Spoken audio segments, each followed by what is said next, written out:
আসসালামু আলাইকুম। সংবাদে আপনাদের সবাইকে স্বাগতম। প্রথমে থাকছে সংবাদ শিরোনাম। প্রথমেই জানিয়ে দিব, শি জিনপিংয়ের চাল ধরতেই পারলেন না ডোনাল্ড ট্রাম্প। চীনের মন পেতে মরিয়া হয়ে উঠেছেন ট্রাম্প। এরপরেই জানিয়ে দিব, মধ্যপ্রাচ্যে বদলে যাচ্ছে শক্তির সমীকরণ। যুক্তরাষ্ট্রের আধিপত্য কমার আশঙ্কায় ইরানের দিকে ঝুঁকছে সৌদি আরব। ভবিষ্যতের সংঘাত এড়াতে তেহরানের সাথে ঐতিহাসিক নতুন চুক্তির পথে রিয়াদ।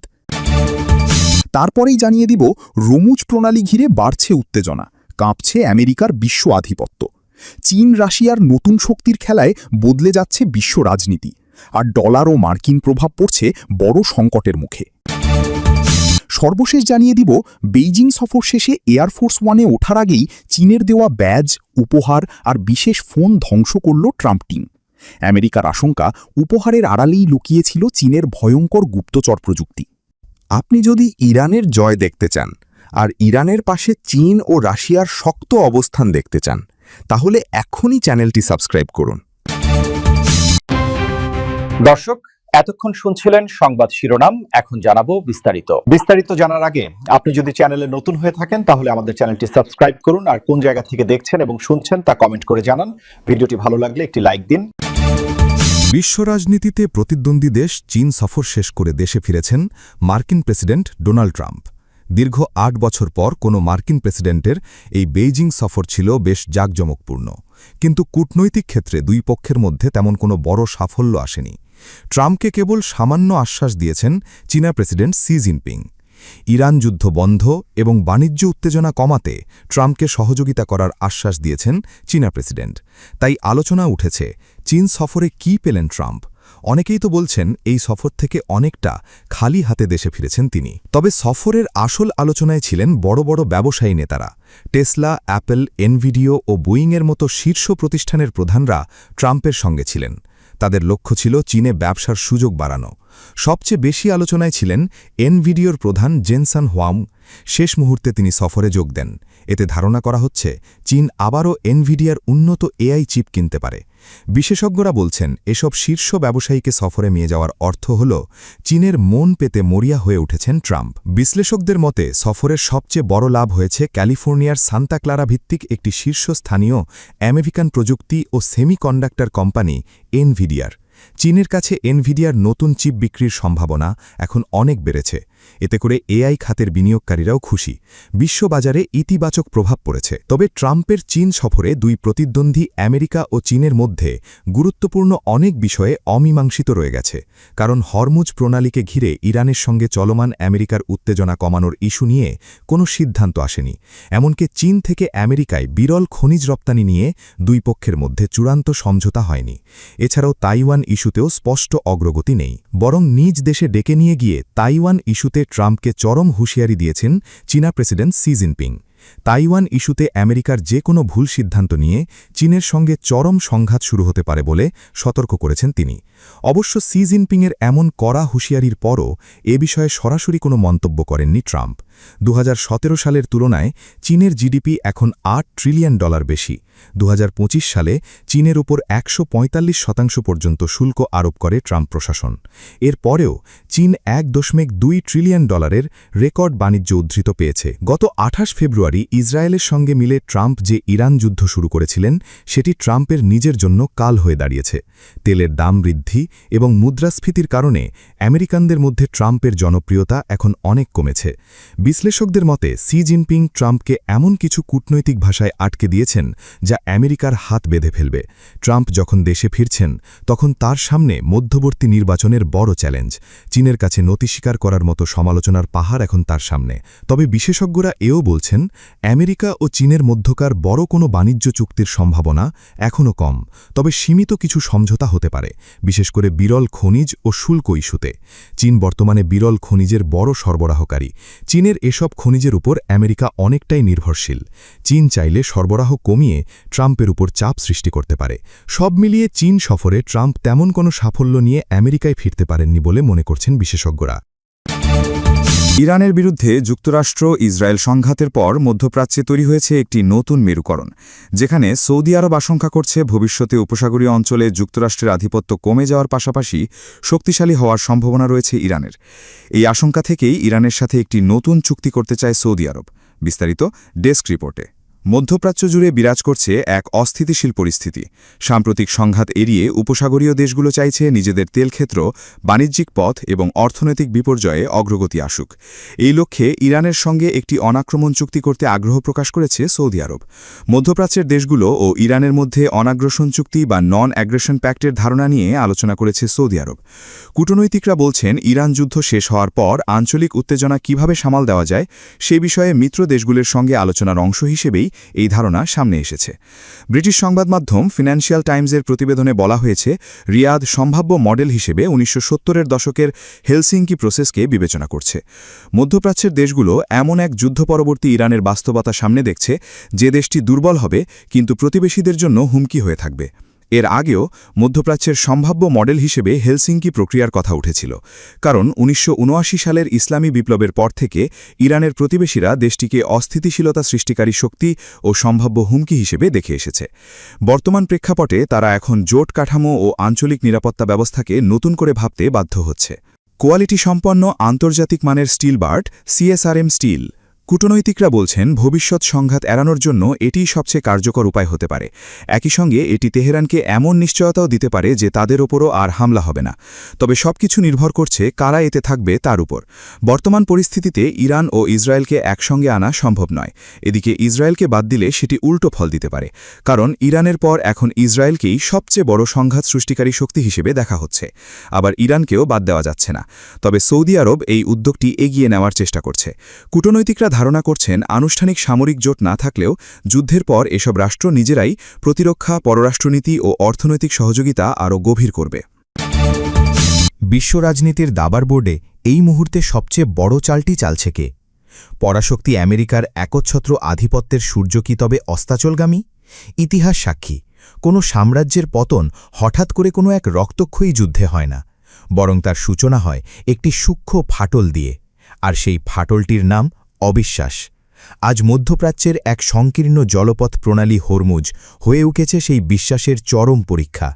এটি কেবল মানচিত্রের এক টুকরো ভূগোল নয়, এটি এখন বিশ্ব ব্যবস্থার ভাগ্য নির্ধারক এক মহাকাব্যিক কুরুক্ষেত্র। একটু গভীরে যাওয়া যাক। হরমুজ প্রণালী বৈশ্বিক অর্থনীতির এক মহাজাগতিক স্নায়ুকেন্দ্র। পৃথিবীর মোট জ্বালানি তেলের প্রায় ১/৫ পরিবাহিত হয় এই সরু করিডর দিয়ে। বিশ্লেষকরা একে বলছেন গ্লোবাল ইকোনমির সিস্টেমিক নর্থ। এখানে সামান্য একটা টান পড়লে তার কম্পন সরাসরি গিয়ে আঘাত করে ওয়াশিংটনের ওয়াল স্ট্রিট থেকে শুরু করে টোকিওর স্টক মার্কেটে। জ্বালানির দাম আকাশচুম্বী হওয়া, মুদ্রাস্ফীতির দানবীয় রূপ নেওয়া, সবটাই নির্ভর করছে এই একচিলতে জলপথের স্থিতিশীলতার ওপর। কিন্তু এখানে খেলাটা অন্যরকম। যুদ্ধ মানেই কি এখন কেবল বোমাবর্ষণ আর মুখোমুখি লড়াই? একদমই না। হরমুজে শুরু হয়েছে এক ক্লান্তিহীন ক্ষয়িষ্ণু যুদ্ধ। এখানে প্রতিপক্ষ সরাসরি আমেরিকার বিশাল নৌবহরের সামনে এসে দাঁড়াচ্ছে না, তারা খেলছে মনস্তাত্ত্বিক খেলা। প্রতিনিয়ত ধীর লয়ে ছোট ছোট আঘাত আর চাপের মাধ্যমে তারা আমেরিকার আধিপত্য বজায় রাখার খরচটাকে এখন এমন এক পর্যায়ে নিয়ে যাচ্ছে যা বহন করা মার্কিন রাজকোষের জন্য অসম্ভব হয়ে উঠেছে। ভিয়েতনাম, ইরাক কিংবা আফগানিস্তানের সেই পুরনো ভূত কি তবে আবারও তাড়া করছে পেন্টাগনকে? ইতিহাসের পাতা উল্টালে গা শিউরে ওঠে।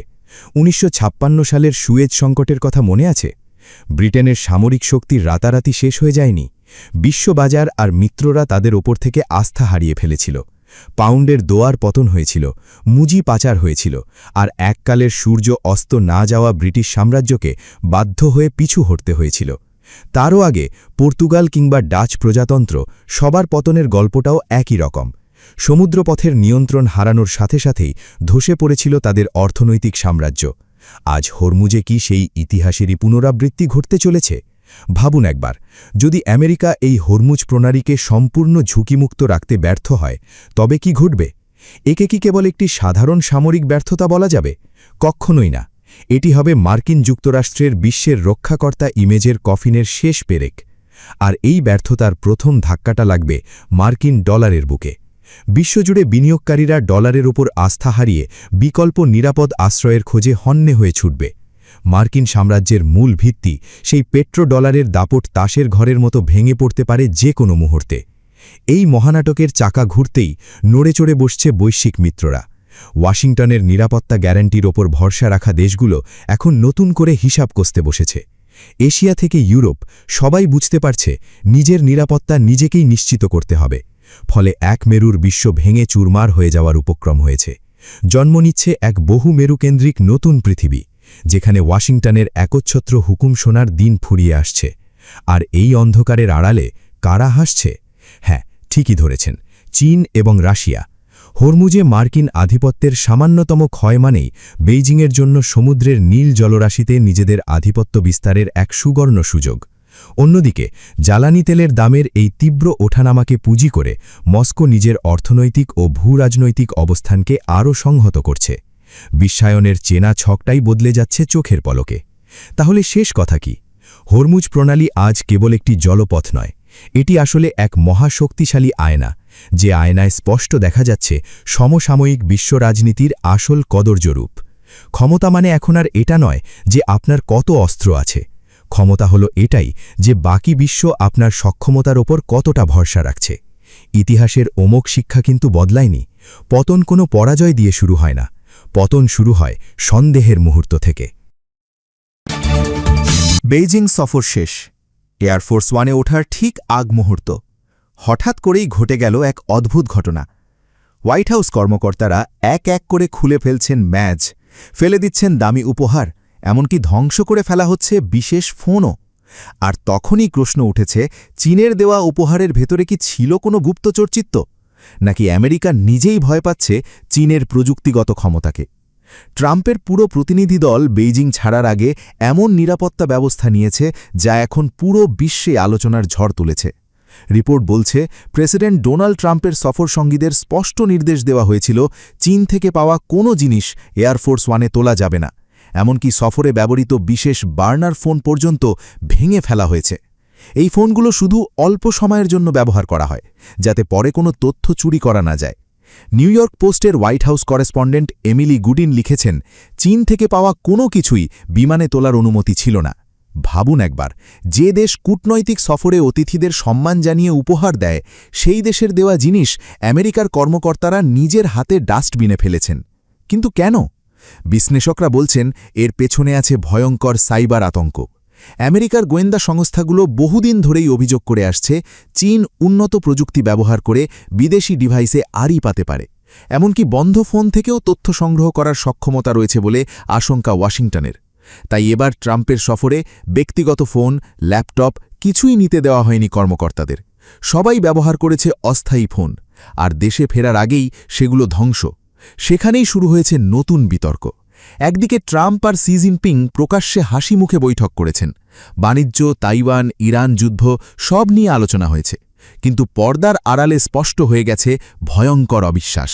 এমনকি সাংবাদিকদের দাবি, ট্রাম্প টিমের সদস্যদের কোর্টে থাকা চীনা পিন পর্যন্ত খুলে ফেলতে বলা হয়েছিল। মানে পরিস্থিতি এমন দাঁড়িয়েছে, আমেরিকা এখন চীনের দেওয়া একটি ছোট্ট উপহারকেও নিরাপদ মনে করছে না। আর এই ঘটনা নতুন করে সামনে আনছে যুক্তরাষ্ট্র চীনের গুপ্তচর যুদ্ধের বাস্তবতা। ওয়াশিংটন বহুবার অভিযোগ করেছে, চীন সাইবার হামলা চালায়, তথ্য চুরি করে, এমনকি গুরুত্বপূর্ণ অবকাঠামোতে নজরদারি চালায়। অন্যদিকে বেইজিংও পাল্টা অভিযোগ করে, আমেরিকাই বিশ্বের সবচেয়ে বড় নজরদারি রাষ্ট্র।